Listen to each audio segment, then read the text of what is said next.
আমি তো সকালে খুলছি দোকানটা, খুলছি পরে দেখি খারাপ হইতেছে আমি কিনা জায়গা। এবার বাইন্দা টাইন্দা গেছি আর এমনি আইসে তুফান আইয়া গাছ বাইঙ্গা শেষ করে যাও ওই ইয়া গাছ মান্দার গাছ। এরপরে আপনার মাল তো অনেক নষ্ট হয়েছে, কালকে হারি মজাটা যা আটা চাল টাল ভিতরে মাল সবই আছে। গাছটা যদি একটু কাটাই টাটাই দিতে পারতো। কিসের দোকান আপনার? মতিমালি ওইটা দ্বারা কোনো ইয়ে আইতেছে, কাউন্সিল আইতেছে, ও মানে 50-60 মাল আছে। জিনিসপত্র আছে। নাম কি আপনার? আমার নাম ইকবাল মিয়া।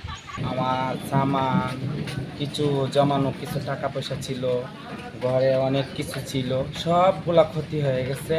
সব জ্বরে সব পুরায় টুরায় নিয়ে গেছে। কিছু ঘরের ভিতরে বৃষ্টির জলে সব ভিজে টিজে গেছে, মানে রাখার মতন কোনো কিছু নাই।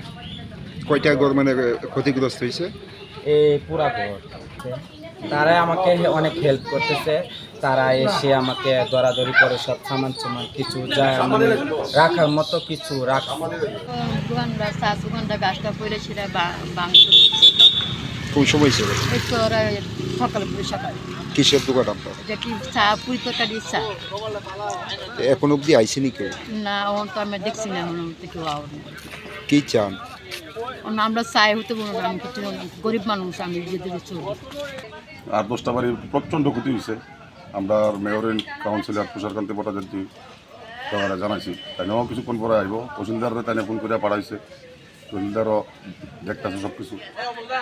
প্রচণ্ড ক্ষতি হয়েছে, আর 10টা বাড়ি একদম ক্ষতি হয়েছে। এই মানে এখন অবধি প্রশাসনের কি আধিকারিক আইসিনি ঘটনাস্থলে? তহসিলদার আইছে, তহসিলদারে সব দেখতেছে, আমিও ঘুরে ঘুরে দেখাইতেছি। তো আমরা প্রশাসনের কাছে এটাই দাবি করুন যে গরিব মানুষের ঘরটি ক্ষতি হয়েছে, সহযোগিতার হাত যাতে বাড়ায়।